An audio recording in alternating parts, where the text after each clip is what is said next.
Aquaman, Arthur Curry, is a fictional superhero appearing in American comic books published by DC Comics. Created by Paul Norris and Mort Weisinger, the character debuted in More Fun Comics number 73, November 1941. Initially a backup feature in DC's anthology titles, Aquaman later starred in several volumes of a solo comic book series. During the late 1950s and 1960s superhero revival period known as the Silver Age, he was a founding member of the Justice League. In the 1990s modern age, writers interpreted Aquaman's character more seriously, with storylines depicting the weight of his role as King of Atlantis. The character's original 1960s animated appearances left a lasting impression, making Aquaman widely recognized in popular culture and one of the world's most recognized superheroes. Jokes about his wholesome, weak portrayal and super friends and perceived feeble powers and abilities have been staples of comedy programs and stand-up routines, leading DC at several times to attempt to make the character edgier or more powerful in comic books. Modern comic book depictions have attempted to reconcile these various aspects of his public perception, with many versions often casting Aquaman as serious and brooding, saddled with an ill reputation, and struggling to find a true role and purpose beyond his public side as a deposed king and a fallen hero. Aquaman has been featured in several adaptations, first appearing in animated form in the 1967 The Superman, Aquaman Hour of Adventure and then in the related Super Friends program. Since then he has appeared in various animated productions, including prominent roles in the 2000 series Justice League and Justice League Unlimited and Batman, The Brave and the Bold, as well as several DC Universe animated original movies.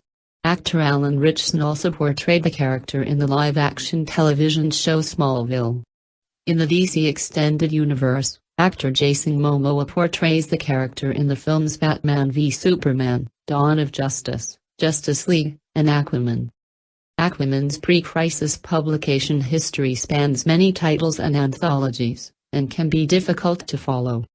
Aquaman's appearances began in More Fun Comics number 73, and continued until issue number 107. All superhero features would be replaced with humor features by issue number 108. At this time, Aquaman began his first run in Adventure Comics, lasting from issue number 103 to issue number 282. A 4-issue run in Showcase followed. These Showcase issues are notable as Aquaman's first cover appearances in any comic.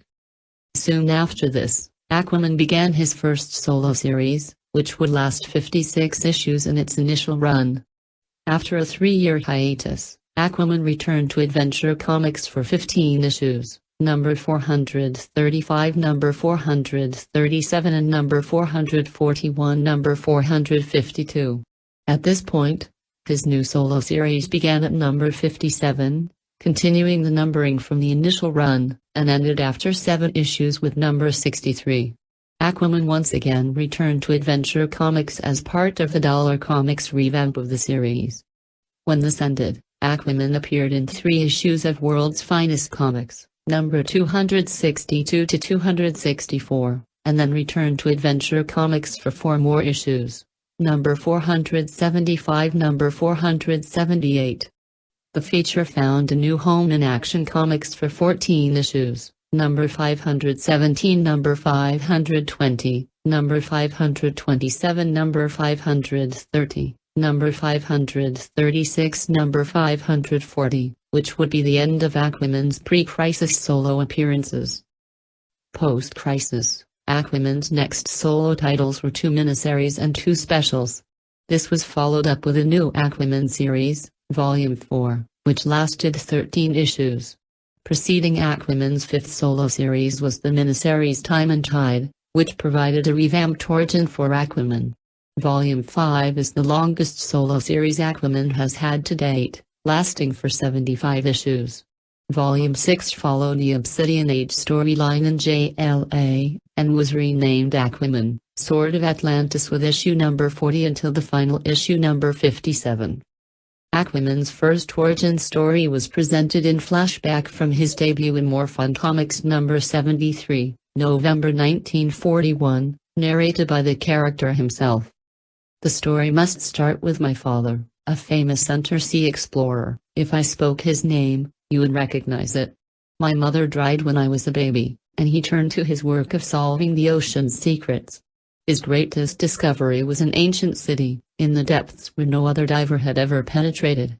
My father believed it was the lost kingdom of Atlantis. He made himself a watertight home in one of the palaces and lived there, studying the records and devices of the race's marvelous wisdom.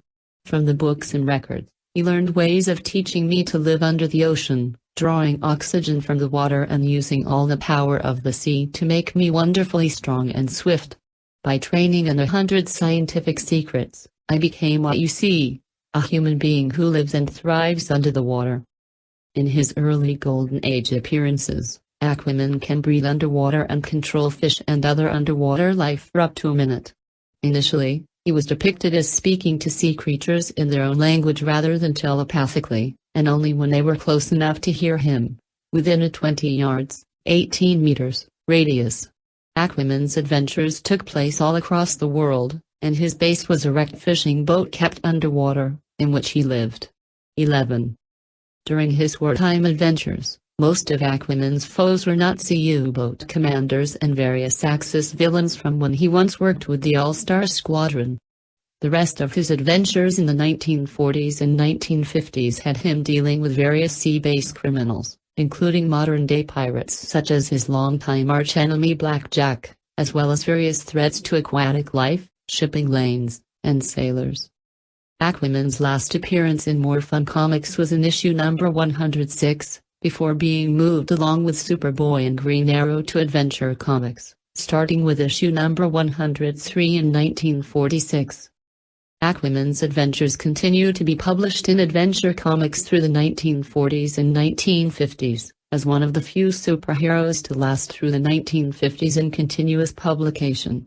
Starting in the late 1950s, new elements to Aquaman's backstory were introduced, with various new supporting characters added and several adjustments made to the character, his origins, his powers, and persona.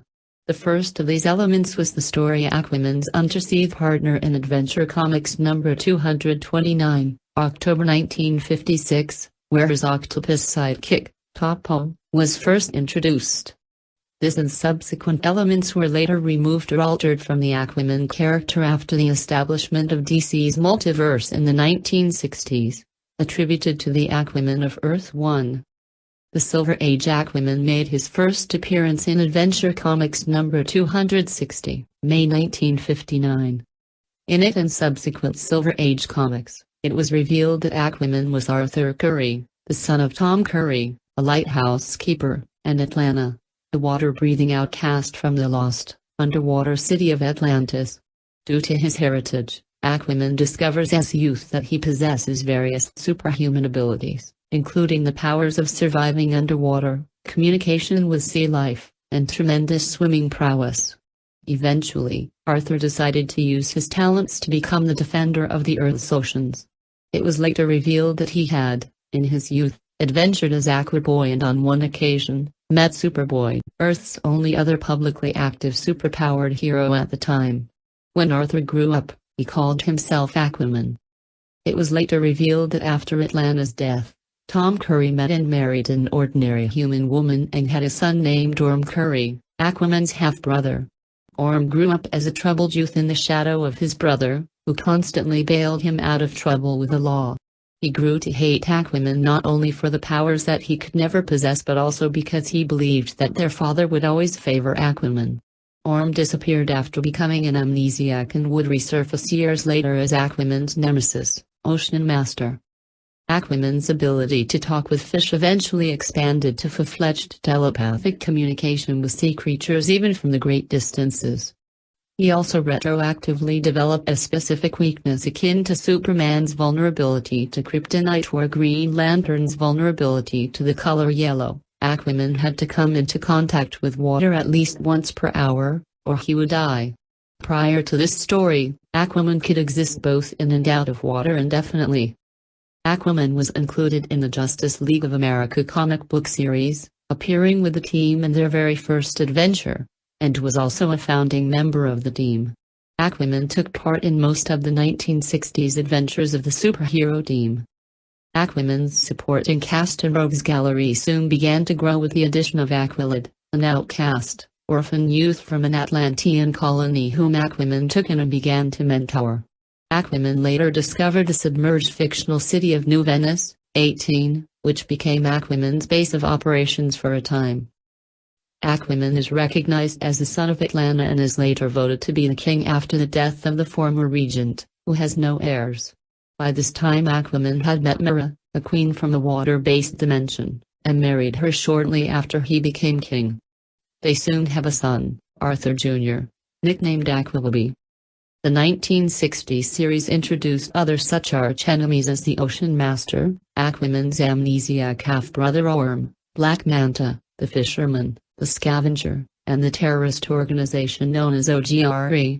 Other recurring members of the Aquaman cast introduced in this series include the well-meaning but annoying Quisp, the Water Sprite, Dr. Vilko, a trustworthy Atlantean scientist who became Aquaman's royal advisor and whom Aquaman eventually appoints to be king after leaving the throne himself, and Tula, known as Aquagirl, an Atlantean princess who was Aqualad's primary love interest.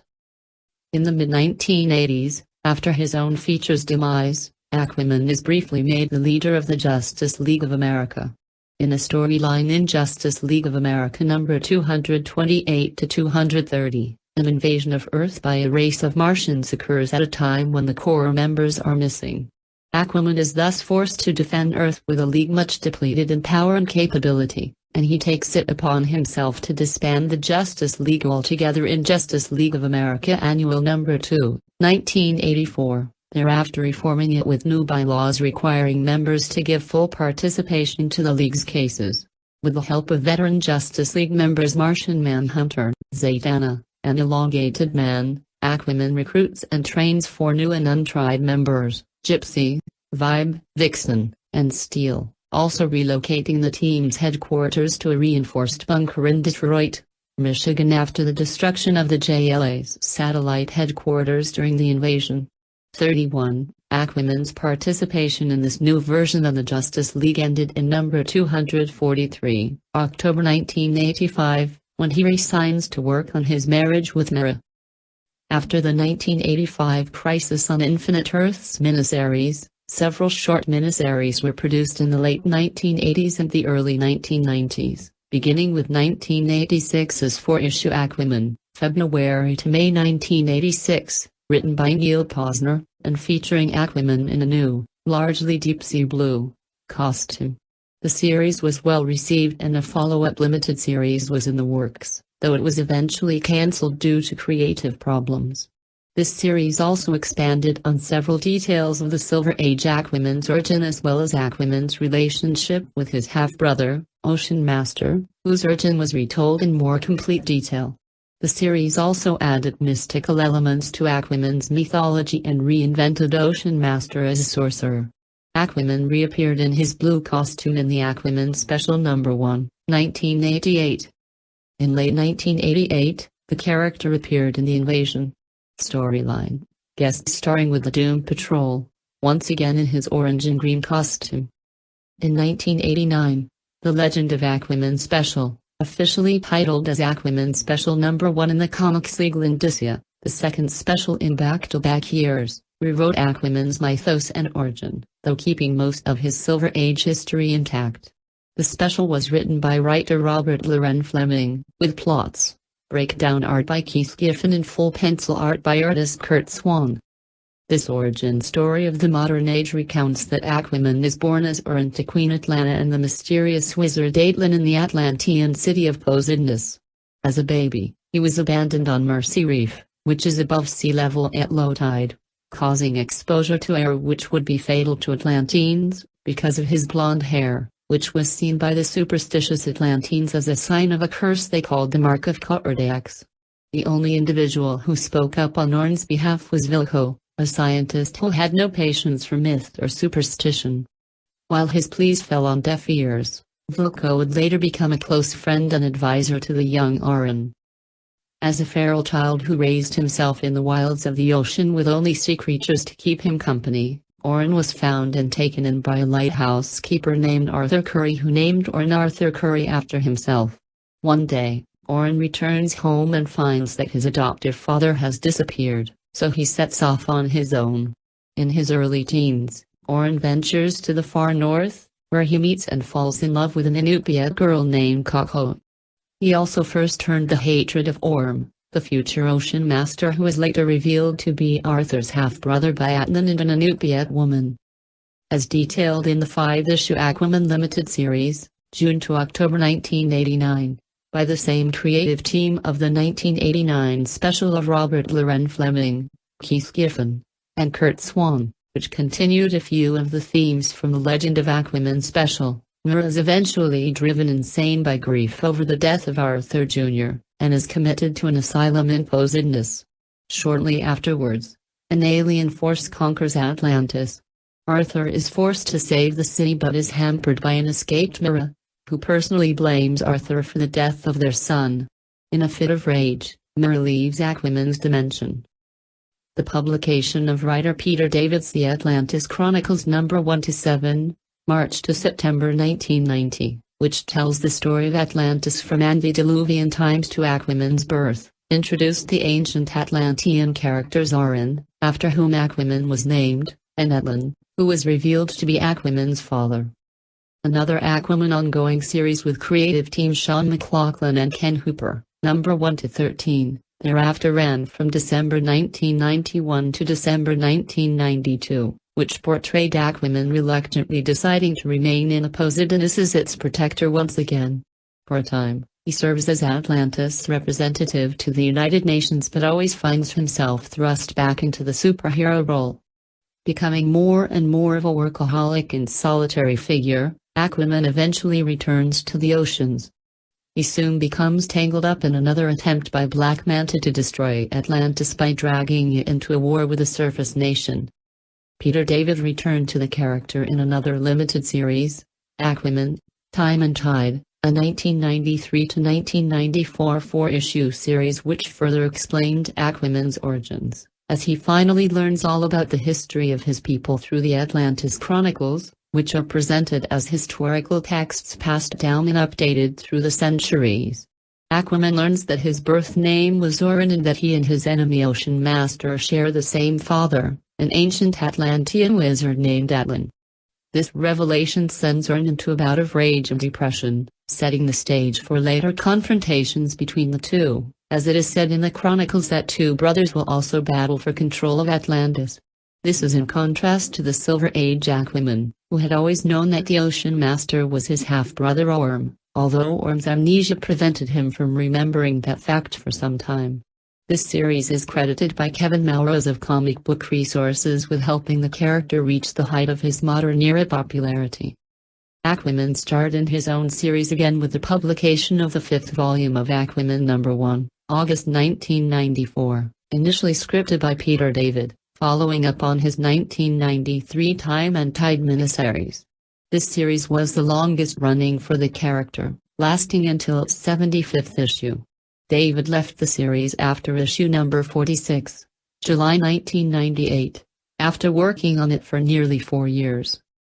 David began by giving Aquaman an entirely new look, forsaking his former clean-cut appearance.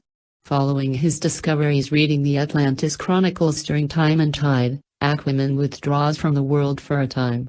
Garth finds him weeks later, with his hair and beard grown long, brooding in his cave.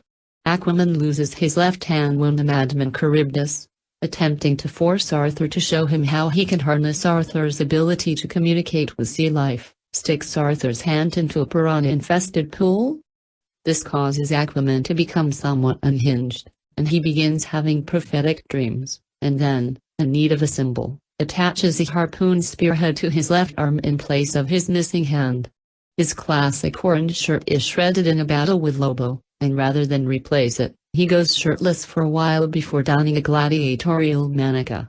After the destruction of the harpoon, Aquaman has it replaced with a cybernetic prosthetic from Estier Labs.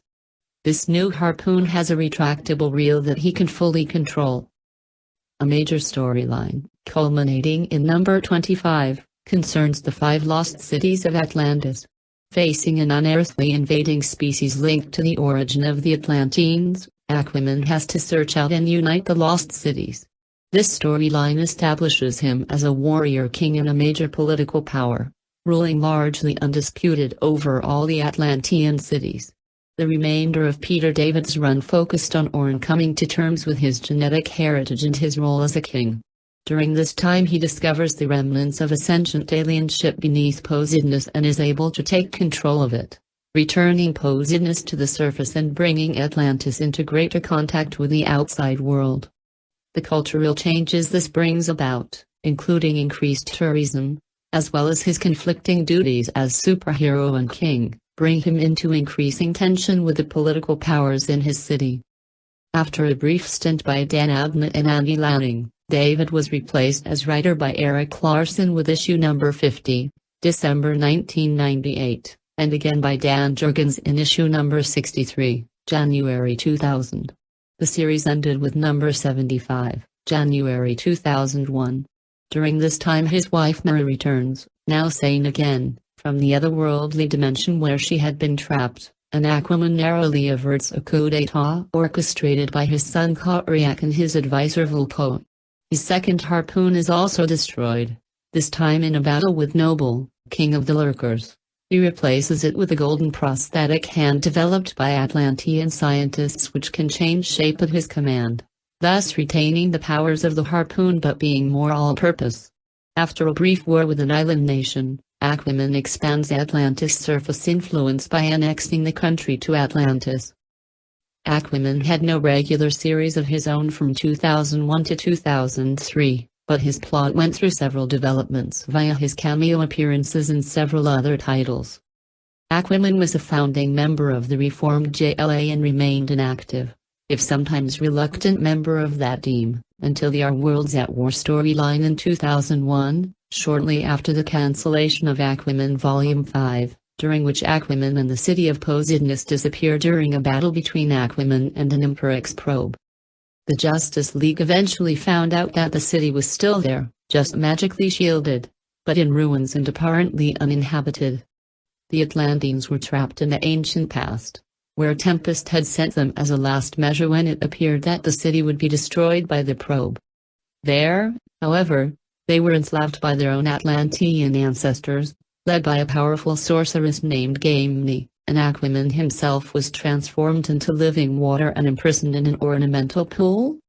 Over time, this civilization had collapsed until only Gamne herself, now immensely powerful, inhabited the ruins. After a few months of their time but fully 15 years for the Atlanteans, the JLA free Aquaman in the Obsidian Age storyline in JLA.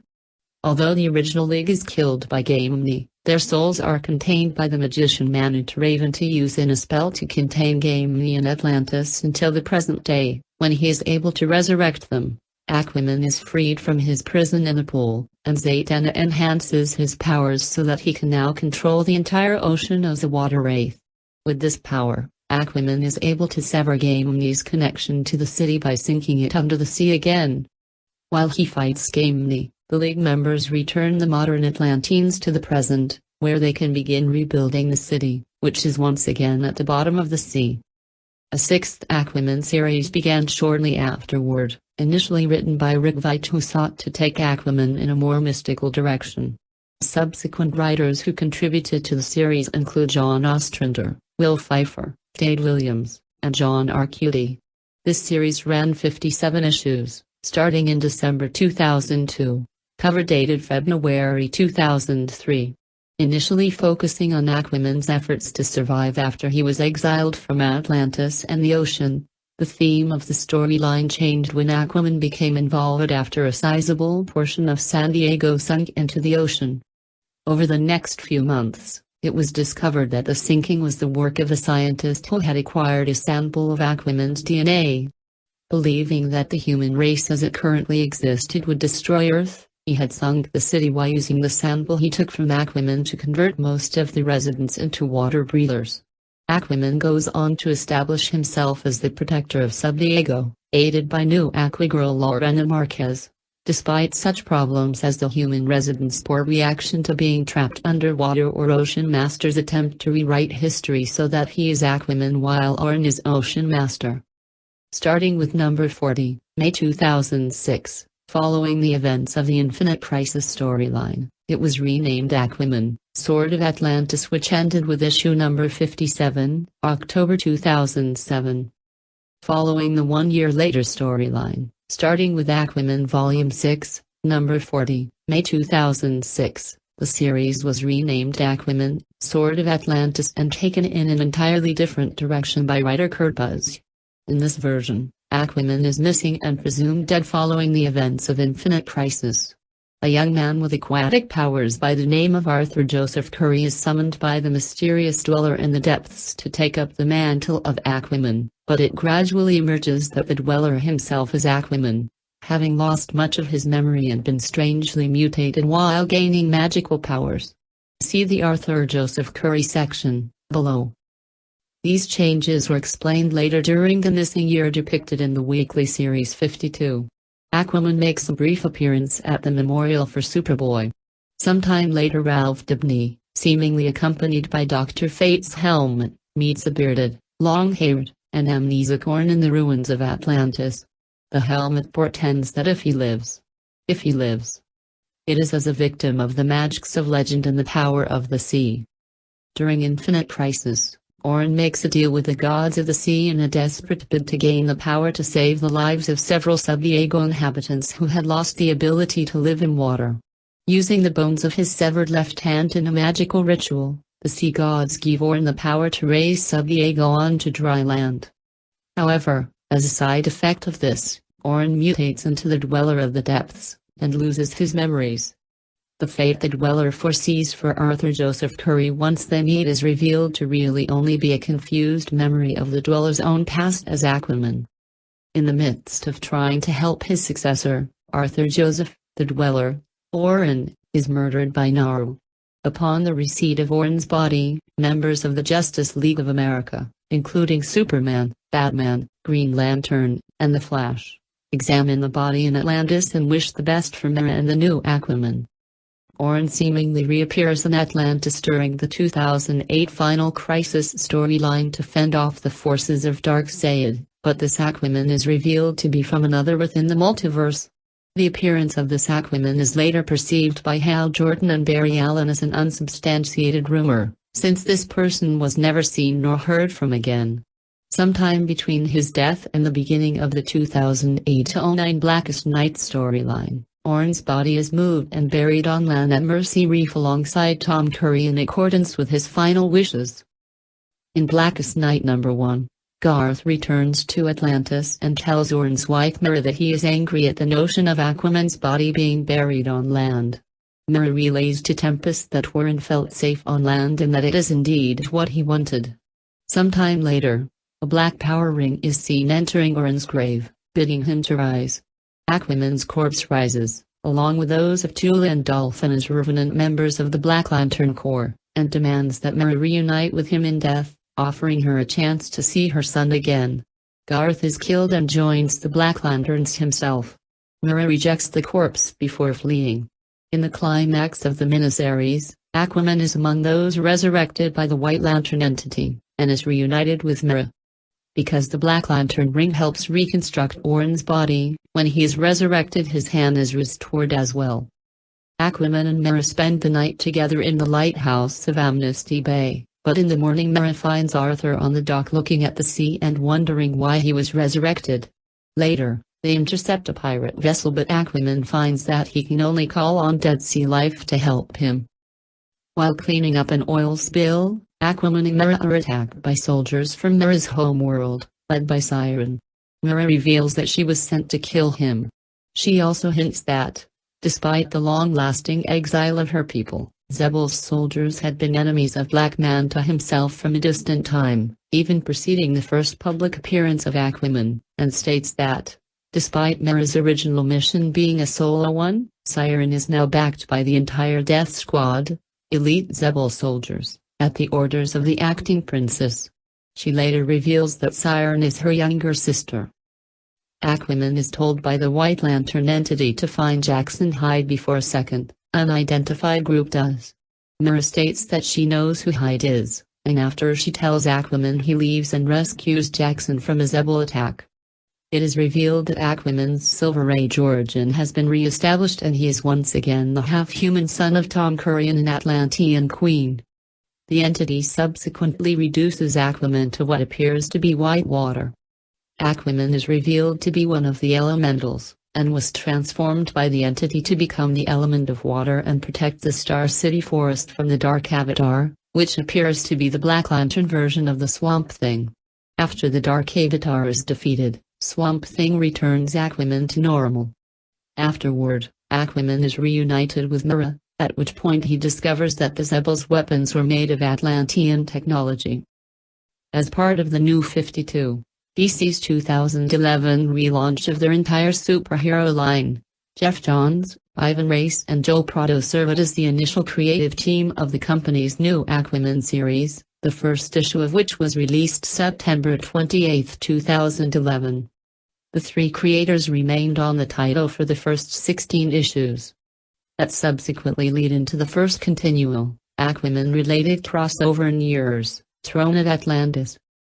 The relaunched series cemented Aquaman's status as the half-human son of Tom Curry in Atlanta, and saw him return to Amnesty Bay with Mera. Greatly distressed by the harsh treatment given to the oceans during his time as ruler of Atlantis, Aquaman decides to abdicate the Atlantean throne and return to full-time heroics. However, he struggles with his lack of reputation with the greater public, which views him as a lesser metahuman with less impressive powers than those of his peers. He is also once again a founding member of the Justice League. It is revealed in Aquaman number 7 that early in his career Aquaman had teamed with a mysterious loose-knit group of characters simply known as the Others, consisting of Aquaman himself, the South American jungle girl Yawara and her panther, a Russian known as Vostok X, an ex-army veteran called Prisoner of War, the Operative, and an Iranian called Kahina the Seer. All of the Others have in their possession an enchanted relic from Atlantis. From 2014 to 2015, an independent Aquaman and the Others series was launched based on the success of these new characters. The 2015 Convergence storyline gave Aquaman a new look at issue number 41. In this story, he has been deposed from his throne by Mera, now Queen of Atlantis, who is now hunting him as a fugitive. Along the way, Arthur acquires some new powers and new equipment giving him access to powerful mystical capabilities. It is later revealed that Atlantis is really being run by Siren, identical twin sister of Mera, whom she has taken prisoner. Following the company-wide rebranding in DC Rebirth with one focused point to bring back legacy and relationships, Arthur finally proposes to Mera and DC Universe, Rebirth number 1. Aquaman was given an 8th volume of his eponymous series, which started with a one-shot comic book entitled Aquaman, Rebirth number 1, August 2016. This series kept writer Dan Abnett, who had taken over the title for the 3 last issues of the New 52 and who had previously written the character for a short time a decade earlier. The 8th volume of Aquaman focuses on Aquaman's role as king and diplomat, with Arthur attempting to strengthen Atlantis' surface relationships by opening an Atlantean embassy in Amnesty Bay, with Mera appointed as ambassador. The series largely focuses on the main cast featured in the New 52 series consisting of Aquaman, Mera, and Black Manta, while also fleshing out forgotten side characters such as Lagoon Boy, Tula, Aquagirl, Blackjack, and others. After the events of Drowned Earth, Arthur loses his memories. He finds himself living amongst an enclave of island dwellers making their home on unspoken water. Unbeknownst to him, however, this habitation is a place set within the sphere of the gods where forgotten sea deities go, either when, after they perish, fade from their worshippers' memories or simply forget their role in servicing the ocean's majesty. One such goddess, who was actually a primordial adept from before time, begrudgingly makes her home on a separate island adjacent to that of the divinity who betrayed her and her departed husband. Nema, whose real name is actually Mother Salt, has every intention of drowning the world in brine with the intended consequence of killing everything that lives and breathes on it in revenge and to start over, remaking the universe in her own image. With the help of one of Nama's cast-off creatures, needed to regain her full power as well as aid from the forgotten gods, who is reawakened by Arthur/Andy's clarion call through the life force power. Aquaman is able to best the vengeful divine progenitor and scatter her essence across the cosmos, ending her threat for a time.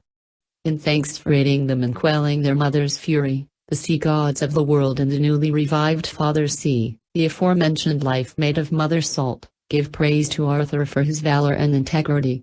The sea gods awaken his dormant demigod abilities by bestowing upon him tribal tattoos, christening him a bastion of the high seas, while Father Sea himself retrieves Arthur/Andy's trident from the waters, bestowing it to him once more. Yearning to remember who he was, Arthur, Andy undergoes a ritual where he communes with another prime ocean entity known as Mother Shark, who, when asked to, restores Arthur's memories, wherein he realizes Mary killed him in a fit of rage because of his hesitation about hearing that he's going to become a father. Aquaman and the sea gods return to Amnesty Bay. The gods settle on Amnesty Island, in an abandoned lighthouse formerly occupied by Tristram Moore, a 19th-century horror writer. Aquaman is called upon to bail Jackson Hyde out of jail, and Jackson appoints himself Aquaman's assistant. Along with Cully and Chula, the two fight a sea monster which mysteriously disappears when the new lamp in the restored lighthouse is destroyed. In Amnesty Bay, a civilian named Ralph is killed during the fight, and at his funeral, Aquaman meets the resurrected Tristan Moore. In Justice League number 30, an unidentified man in a hooded cloak and mask is briefly shown lurking in the Hall of Justice, watching as the League brief an assemblage of superheroes of the current situation with the Legion of Doom. This mysterious figure is revealed to be Aquaman, who has allied himself with the Anti-Monitor against Lex Luthor and Perpetua.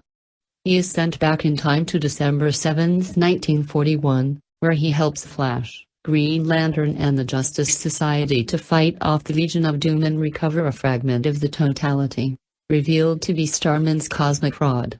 Aquaman claims that the current fight against Doom is destined to fail, and that only he can avert disaster, insisting that the totality must be transported to Atlantis.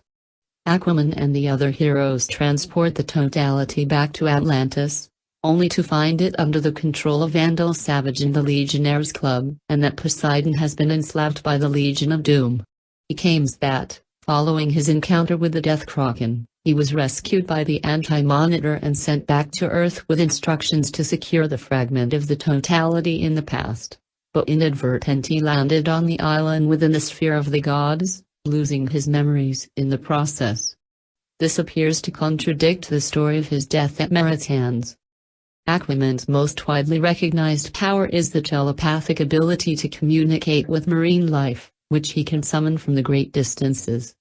He once stated that this power more relied on encouraging and compelling the subject rather than full control, citing piranha as a species he has trouble commanding under any circumstances due to their ruthlessness and hunger.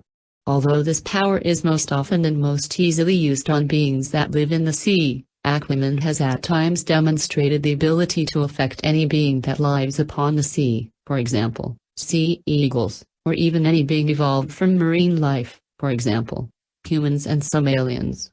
Per the 2011 DC Continuity reboot, Aquaman's telepathy has been greatly downplayed, acknowledging that most marine life doesn't possess enough intelligence to carry a meaningful telepathic communication. Aquaman is now stated to simply add compulsions and needs in the mindset of aquatic life, compelling them to do his bidding by a subtle altering of their cerebellum. It is later revealed during DC Rebirth, Drown Earth, that Arthur's ability to speak with the ocean comes from a metaphysical energy known as the life force. A vast ocean of genesistic power which enables him to connect with any and all forms of sentience within the cosmos, even from across realities. Through it, Arthur can also use its power to revert lost forms and assert varying consciousnesses within, like making the human shell of Mother Salt's monster daughter, the Kaleech, subservient to her human host's will. Even restoring the true forms and divine powers of long-forgotten ocean gods while calling out to them from through his aquatelepathy. The character has a number of other superhuman powers, most of which derive from the fact that he is adapted to live and thrive in the harshest of underwater environments. He has the ability to breathe underwater and possesses a superhuman physique strong enough to withstand attacks from superhuman opponents and resist machine gun fire. Aquaman frequently displays feats of Super Atlantean. The average Atlantean can lift, press approximately 2 tons, and superhuman strength. While not on the par with Superman and Wonder Woman, he has proven capable of leaps up to 6 miles. 84. He can swim at very high speeds, capable of reaching speeds of 3,000 meters per second, 10,800 kilometers, roughly 6,700 miles per hour, and can swim up Niagara Falls. He can see in near total darkness and has enhanced hearing, granting limited sonar. Although Aquaman can remain underwater indefinitely without suffering any ill effects, he grows weak if he remains on land for extended periods. However, when Batman invented Aquaman's water suit, he was able to walk on land for an indefinite amount of time and was no longer vulnerable to a dehumidifier. This weakness was later removed from continuity in 2011, establishing that he grew up on land before learning of his Atlantean heritage. But he still runs the risk of dying by dehydration within incredibly hostile environments. Aquaman had also been bestowed an ability he never showcased before, given to him by an old sea monarch, granting him the ability of unaided flight using his own power. Before the New 52, the Trident, granted by Poseidon to the rightful ruler and protector of the seas, was indestructible and a very powerful melee weapon, which Aquaman wielded with unmatched skill. Apart from its power as a melee weapon, the Trident also had the power to manipulate water, fire bolts of powerful energy, and act as a focus to amplify the magical power of others, most notably Tempest. In the New 52, the Trident comes in multiples, one belonging to the aforementioned sea god, and another which is part of a collection of 7 very powerful Atlantean magical items, forged by the first king of Atlantis, who calls himself the Dead King. Initially thought to be the most powerful weapon of the set, with the possible exception of the recently discovered 7th item, the Trident is completely indestructible and able to hurt even the most powerful of opponents, such as the evil god Darkseid. In one instance, the Trident was shown glowing with magical power when Black Manta used the rest of the items to discover the hidden 7th one. In the New 52, Poseidon's Trident has displayed the power to summon tsunamis and deluges, call down thunder and lightning, project and control ice, move land masses, and to grant the ability for Aquaman to teleport himself global and even interplanetary distances using water as a medium. It can also transform into Gladius and back into a Trident at will. Arthur also uses both versions of the Trident to boost the range of his telepathy. Sometimes when Arthur utilizes the Trident of Atlan's supernatural powers, his eyes glow with arcane power, and this further strengthens his abilities as well as give him various arcane energy-based capabilities as well. After the loss of his left hand, Aquaman initially replaced it with a cybernetic retractable hook, then a liquid metal hand. The mechanical hand was replaced by a magical hand made out of water, given to him by the Lady of the Lake, which granted Aquaman numerous abilities. These included the ability to instantly dehydrate to death anyone he touched, shoot jets of scalding or freezing water from it, healing abilities, the ability to create portals into mystical dimensions that could act as spontaneous transport, control and negate magic, manipulate almost any body of water he sets his focuses on, and the capability to communicate with the Lady of the Lake through his magic water hand. His biological hand was restored when the character was resurrected in Blackest Night number 8. Various times in his life Aquaman has been transformed into a purely oceanic entity with power over all the seas of the world. This was usually temporary, as he would often revert to normal afterwards.